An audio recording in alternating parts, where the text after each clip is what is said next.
Anandpur block रे सोमवार अनुष्ठित जिलापाल एवं जिला आरक्षी अधिकारी मिलित जनशुणाणी शिविर में अन्याय विरुद्ध रे स्वर उत्तोलन करिवारु जीवनरू मारिदेबाकू धमक पाइछंती आनंदपुर प्रेस फोरम सभापति उमेश चंद्र पाढ़ी। सूचना अनुଯାୟୀ आनंदपुर महाविद्यालय हीरक जयंती पालन महाविद्यालय अध्यक्ष गत जून 19 रे खबर कागज रे 21 तारिखरे उक्त कार्यक्रम अनुष्ठित होगापी खबर प्रकाश करथिले। परे प्रथम बैठक रे कमिटीर सभापति संपादक एवं अन्यान्य कार्यकर्ता चयन न करी उपस्थित सदस्यों मध्य जबरदस्त अनुमोदन नेबापी बाध्य करथिले,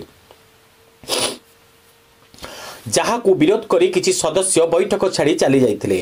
परे मात्र एक दिन मध्यम कार्यक्रम अनुष्ठित करा जाई निज इच्छा मुताबक गोटे निर्दिष्ट गोष्ठी पद पदवी माड़ी बसी सेही अनुष्ठान पांठी को हड़प करिया पई उद्यम चलाइचंती, जहाकि उक्त अनुष्ठान अध्यक्ष एथिरे जड़ित थिबा नै अभियोग हेइछि। तेणु ए सब काहेकि एवं का निर्देश रे बिना निर्वाचन रे आपण माने पद पदवी माड़ी बसिचंती बोली प्रश्न करिवारु निज जीवन प्रति विपद आनिछंती प्रेस फोरम सभापति उमेश चंद्र पाढ़ी। नमस्कार, मो उमेश चंद्र पाढ़ी आनंदपुर प्रेस फोरम सभापति। कौन कहे जो दीर्घ दिन वाद विवाद लगी जो आनंदपुर कॉलेज रे आज से नहीं आपण ग्रीवांस मध्य देइछंती, कौन कहे कौन सब समस्या रही आनंदपुर कॉलेज? हमें कलेक्टर ग्रीवांस को ब्लॉक को आसथिलु।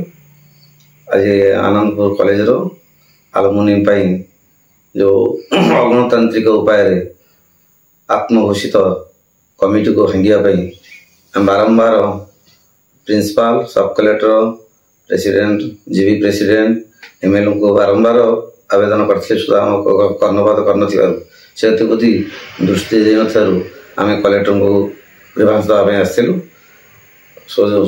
दुर्भाग्यवश कलेक्टर आज आसनते पीडी को देखा करके संपूर्ण विवरणी प्रदान करूँ पीडीआर डायरेक्शन सब कलेक्टर को देले से कॉलेज अध्यक्ष को डकईले सम्मुखें आम युक्ति उपस्थापन कलु। कौन प्रेस मीट नक कौन सफिशिएंट एड्रेस प्रूव नक तीन जन न्यस्त स्वार्थ गोष्ठी आत्मघोषित सभापति संपादक इच्छा अनुजाई प्रिंसिपाल सहित मिसी मधुचंद्रिका गोटे कमिटी गठन कर अनैतिक हिसाब से पैसा कलेक्शन कर व्यस्त होती। बारंबार चेक आसूची, चेक रिफंड होता कौन कॉलेज आलुमिनी हिसाब से आम प्रति आम गोटे असम्मान नुहे।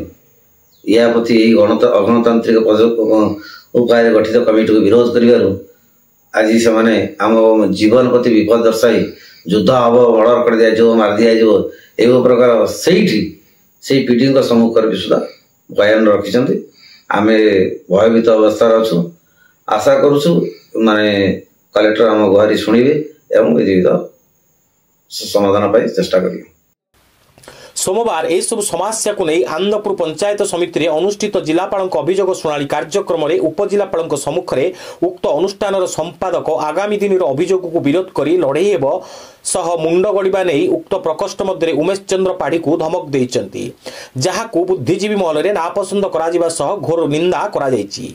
आगामी दिन में प्रशासन जदि यही समस्या प्रति गुरुत्व न दिए दृढ़ कार्यानुष्ठान ग्रहण न करे आनंदपुर प्रेस फोरम सभापति को जीवन मारिदेबाकू धमक देइथिबारु फोरम समस्त सदस्य एवं सदस्य माने राजरास्ता को ओह्लाइबा पई बाध्य होबे बोली चेतावनी देइछंती।